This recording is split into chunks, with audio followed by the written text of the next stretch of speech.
extra days for submitting additional names because that did compromise our targets. It's not that we shall fail to get the signatures, but we are not into this for a ritual. For every activity we undertake has a purpose, which is why we expect their immediate response as well as a global condemnation of such activities that we believe are done with the tacit collusion of a particular political party that has never even come out. The only party that has not come out to condemn that attack is NRM. And we are wondering whether they were part of the attack. While other parties have come out to condemn the attack on NUP, the NRM is cheering. So hopefully the EC, as the custodian and the vanguard of the law that protects parties, will come out to condemn and even offer guidance if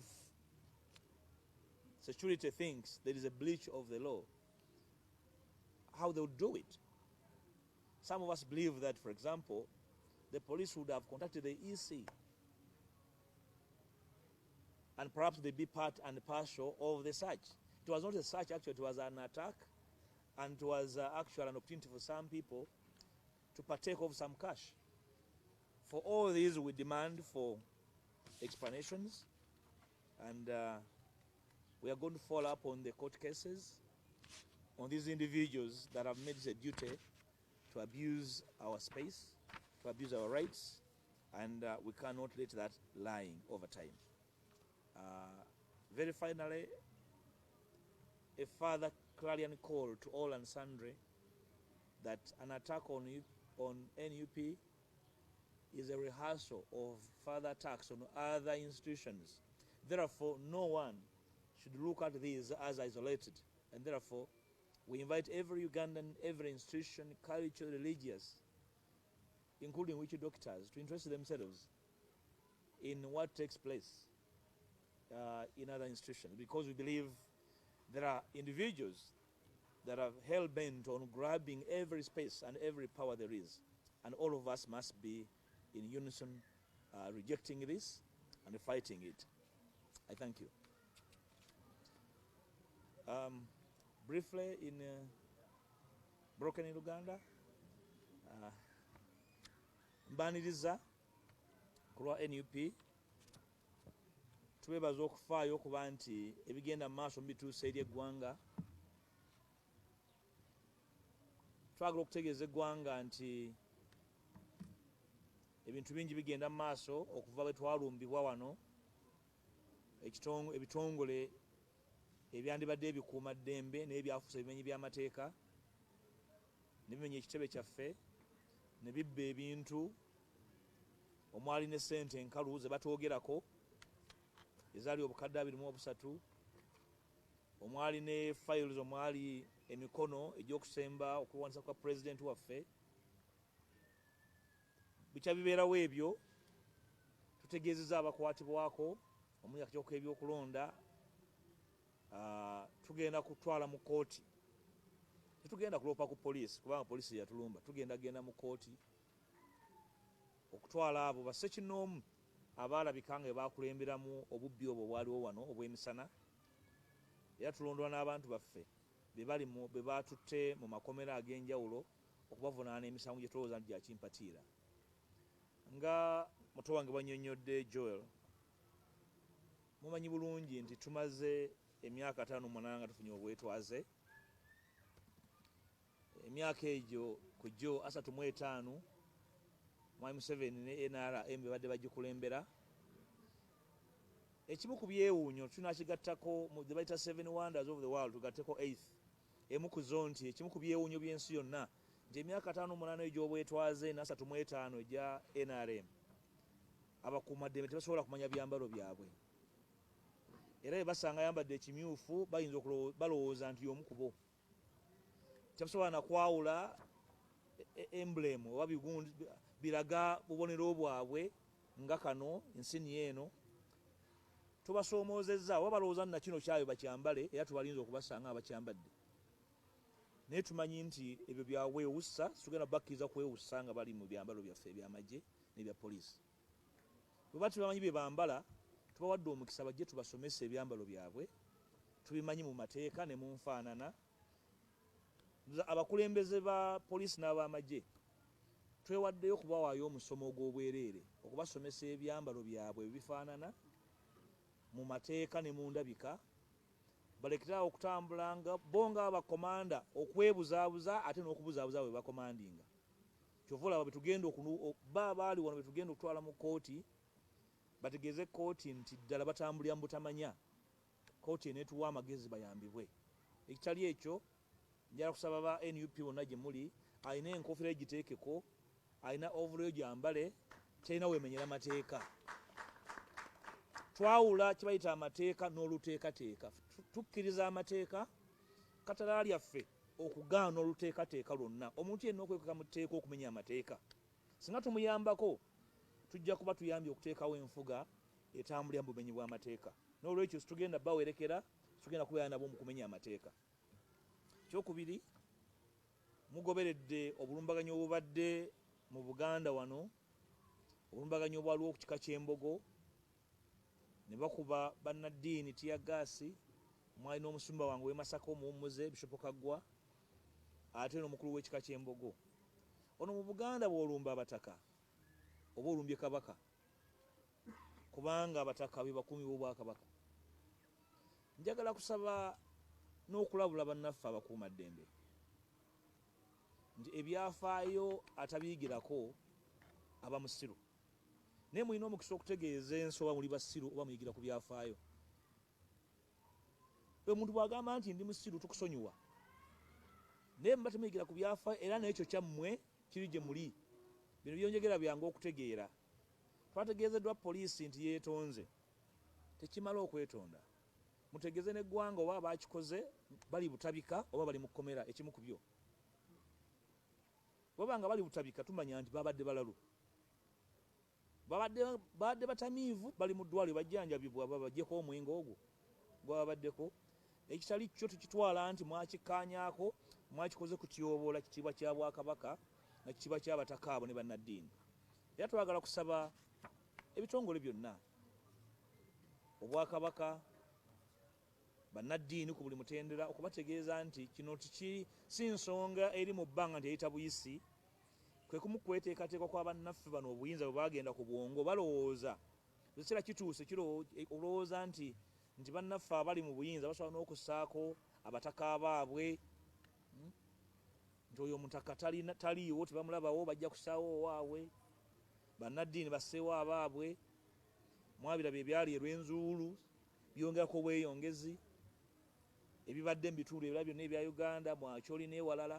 N'olwekyo bannayuganda buli omu afeeyo, buli muntu atunula enkaliriza nti kino si nsonga eyita obuyisi ng'empewo, n'ekyo ekimu ku kwebuulira bannaffe abaagala okutwalwa buli buyinza bwonna we buli, nti beeteeseteese, naffe tubategeeze naffe tuli beeteefuteefu obutabakkiriza kukola ekyo kye muloota. Tubeeyanziza nnyo, mwebalire ddala.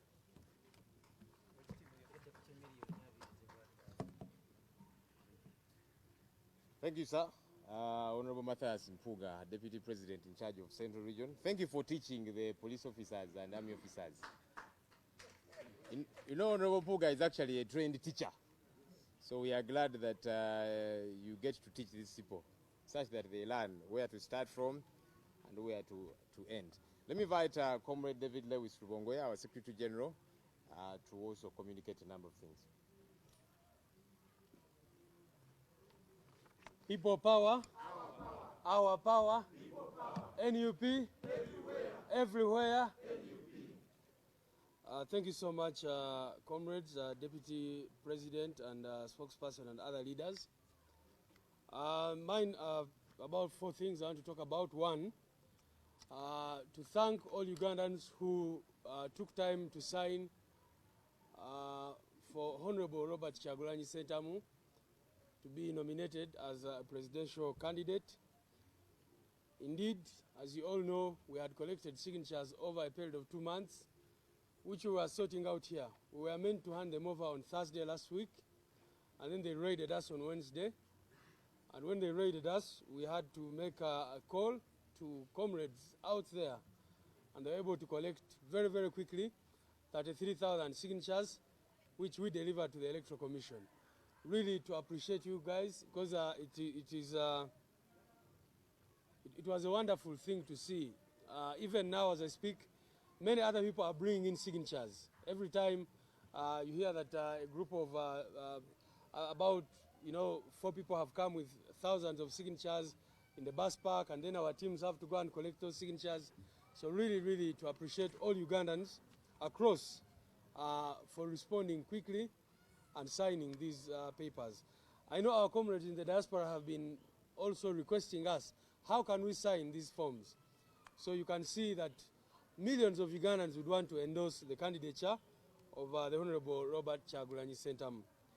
The second thing I want to talk about is the nomination of our candidates.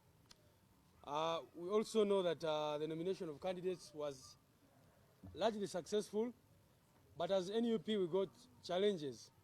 We got challenges especially on account of the exorbitant amounts of money charged for people to be able to nominate as candidates. As we did mention to you earlier, we had 427 people who expressed interest to run for Member of Parliament under NUP. We went ahead and nominated several of them, but I must say that very, very unfortunately, many of them were not able to nominate on account of the 3 million shillings which they were required to pay. So out of the 427 candidates, only 238 were able to nominate countrywide for the different Member of Parliament positions. This is not a mean feat, given that our party is just barely 3 months old, and we saw that so many people wanted to really nominate. So we had 238 nominating successfully. We had about 28 candidates who were blocked from nominations. Some were arrested in Amuria and other parts of the country, in Kanungu. Our candidates were blocked from being nominated in Isingiro and other places. And those ones we've petitioned the Electoral Commission to see that they are nominated even outside time. The rest of the candidates, about 161, did not nominate because of lack of money. As you all know, countrymen and women, NUP is largely a party of people who have been given hope by the message of people power, by the message of Honorable Kyagulanyi, saying, please come and get involved. So we have many of these candidates who had just left senior 6, who are diploma holders, who are teachers, secondary school teachers, primary school teachers, and so they could not afford this money. We appreciate the countrymen and women, both in Uganda and abroad, who contributed money for our candidates. And I want to inform you that many of these candidates that we're talking about who are able to nominate, the 238, many of them were actually supported by the contributions which came from people. For some candidates, we contributed half the amount, and they contributed the rest of the money. But we tried to support those we could with the contributions that came from you, comrades, countrymen and women. Finally, we did announce that we are going to begin a nationwide tour, and we are going to bring out the program sometime this week. Our candidate is going to do a pre-nomination tour across the country, in different parts of the country. We already wrote to the Electoral Commission, and we are waiting for them to respond to see that we begin moving across the country. But we will not wait for them to respond, because we have complied with the law. We informed them we are a registered political party, and we want to be able to do our pre-nomination tour. The very final thing I want to inform the nation, ladies and gentlemen, is that our candidate, our presidential candidate, the Honorable Kyagulanyi Ssentamu Robert, is going to be nominated on the 3rd of November 2020 at 11 a.m. That is 3rd November 2020 at 11 a.m. That is the date and time that we have booked with the Electoral Commission. It will be a Tuesday, and we know and believe that the people of Uganda know what to do on that day. I thank you so much. Muluganda. When it comes to Muluganda,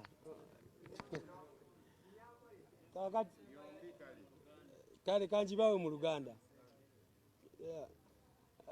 Joel was telling me that how terrible my Luganda gets when I get to you, and yet when we are somewhere there, I'm always very fluent.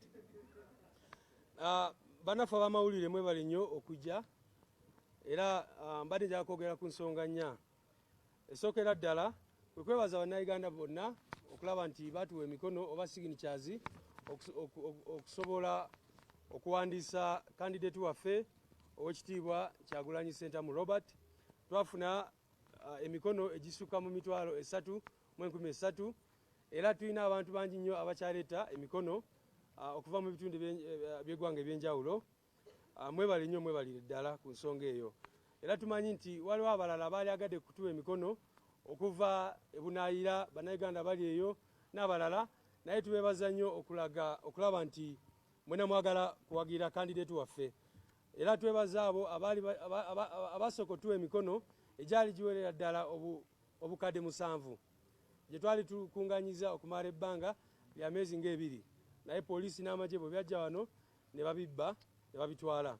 Naye ate twakuba omulanga eri bannayuganda era bannansi ne beejumbira nnyo mu kusayininga empapula zaffe ne tulaba nti twafuna signatures ezeetaagisa. Ensonga eyokubiri mbadde njogera ku nsonga y'abakandidate be twasobodde okuwandiisa n'ekitongole ekikulu ebyokulonda. Twafuna abantu abeegwanyiza entebe ez'obubaka bwa palamenti abasukira ddala mu 427, naye mu abo mulimu bangi nnyo abaali tebasobola kufuna ssente ezisobola obbawandiisa. Nga bwe twabategeeza gye buvuddeko nti gavumenti ya Museveni ya General Museveni yateekako ssente zino miliyoni 3 okulemesa bannayuganda okuvaayo ne bawakanya gavumenti nga beesimbyeyo ku bifo by'enjawulo. Era ffe tumanyi nnyo nti ssente zino ze bateekako zakulemesa abantu baffe oba abantu ba opposition okwesimbawo. Era tukirabidde ddala ffe nga ba NUP tulina abantu 427 abaali beegwanyiza entebe ez'enjawulo, naye ate mu abo 238 be twasobodde okuwandiisa. Kitegeeza ki? Nti abantu abawerera ddala 189 tebasobodde kwewandiisa. Mu abo 28 balina ssente ne bazisasula, naye bwe batuukayo kubawandiisa ne babagaana oba ne babaziyiza okwewandiisa olw'ensonga ez'enjawulo. Olumu nga beekwasa nti sitampu eri feinti tetegeereka bulungi nnyo, abamu nga babagamba newankubadde oze nga wabulayo essaawa 2 naye ate returning officer waliwo gy'agenza agenda kukomawo. Kati ensonga ezo zonna tuwandiikidde akakiiko k'ebyokulonda ne tukomplaininga kulaba nti bano abantu baffe babawandiisa bunambiro. Naye ate mulimu abantu 161 abo bo naddala mu bitundu ebyamambuka ne Western Uganda. Abantu abo bo tebalina ssente, era ffe nga ba NUP ne people power tubadde nga tuyita abantu bano abadde tebali mu byabufuzi okuvaayo ne beenyigira mu byobukulembeze.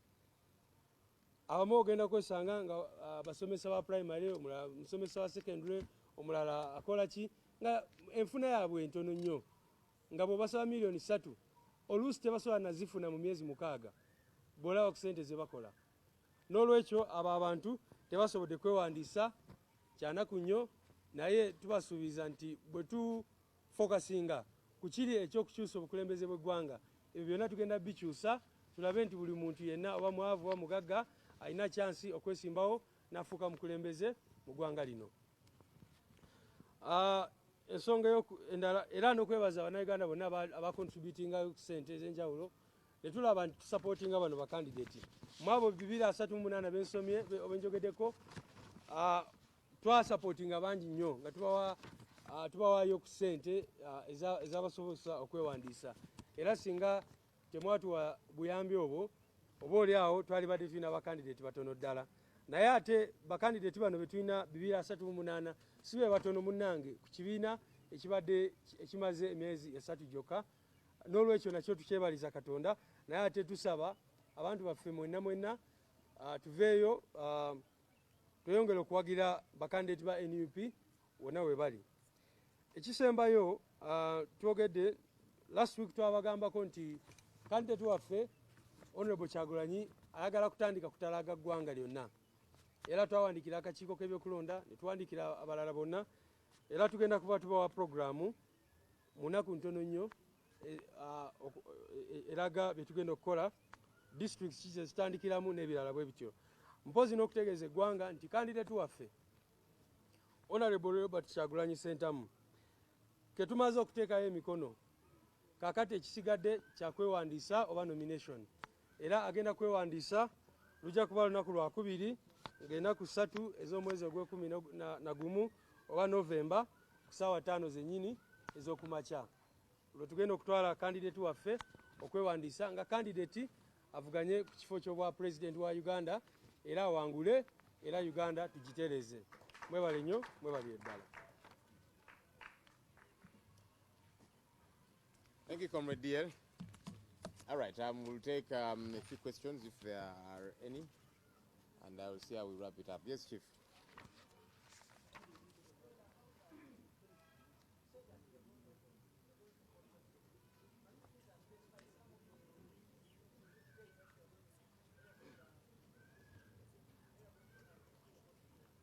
Come again?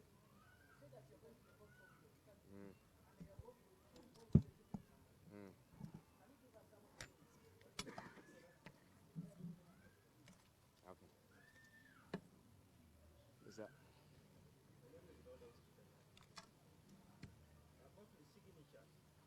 You got it.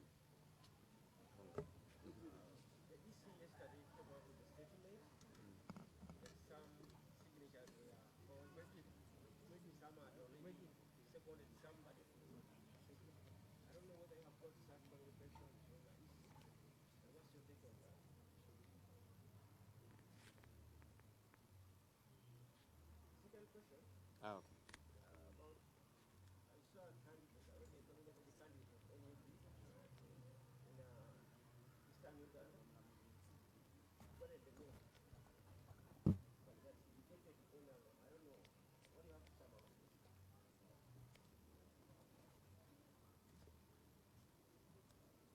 Yes, Paul.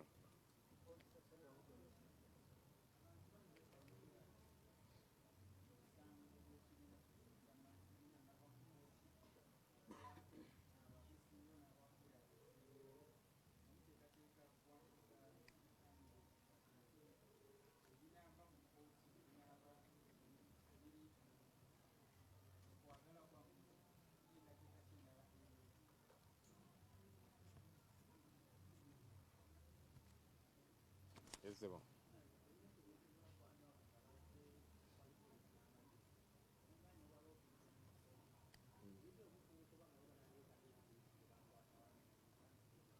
Okola sikulya bulungi.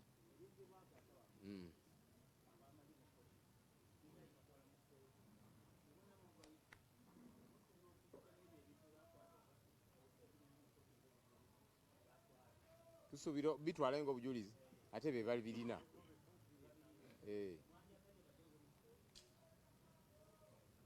Okay, we'll see how we respond to that. Yes, sir.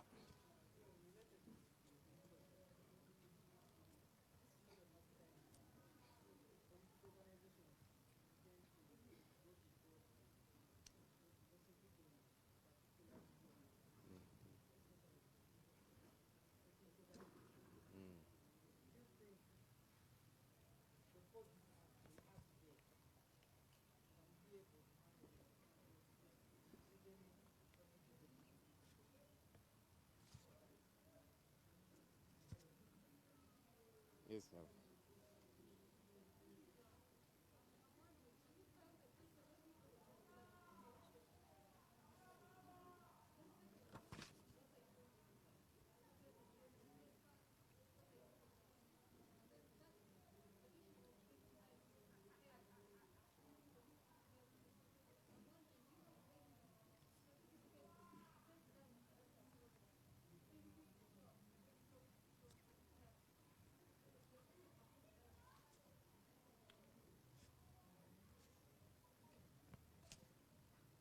Yes, sir.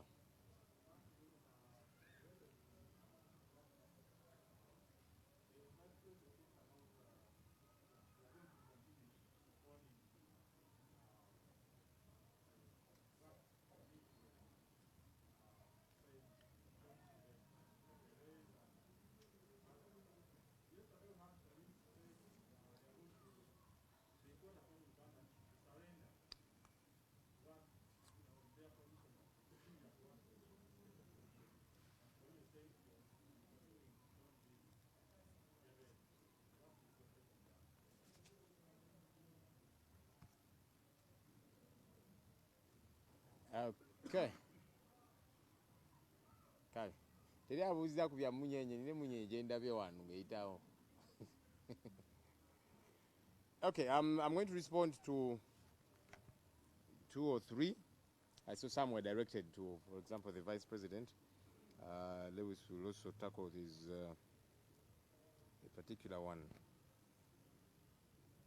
Lewis will talk about the defection. So apparently people you signed for nomination forms have defected, so you will tell us why.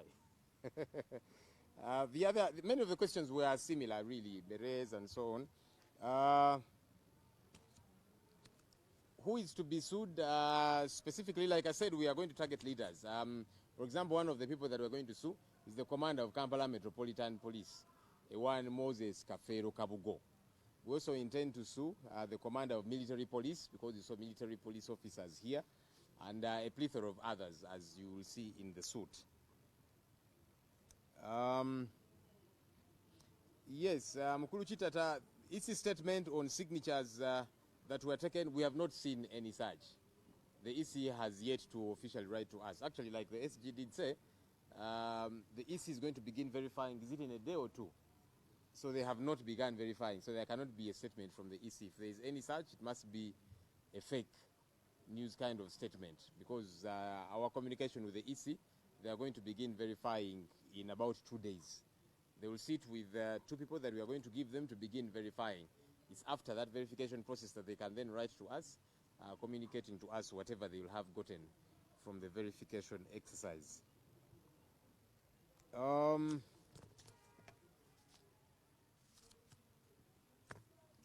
Kayonga Paul asked about our plan for the case. Well, we are waiting for the ruling. The ruling is tomorrow. The ruling is tomorrow, so we are waiting to see what comes out of court. We don't want to preempt anything. Let's wait to hear what will have come out of court. Then we'll be letting you know how we shall be moving. But we are very hopeful that the law is on our side and the ruling will be in our favor. That's our hope and prayer. Juma, do you expect justice from court? Yes, Kayonga also asked about, no, not Kayonga, I don't know who, the exhibits, should they bring them to court or not? Well, that will be their business. For us, we are going to we're taking them to court. For one, for frustrating the activities of a registered political party. They came here without a search warrant, took our property, took money, took signatures, and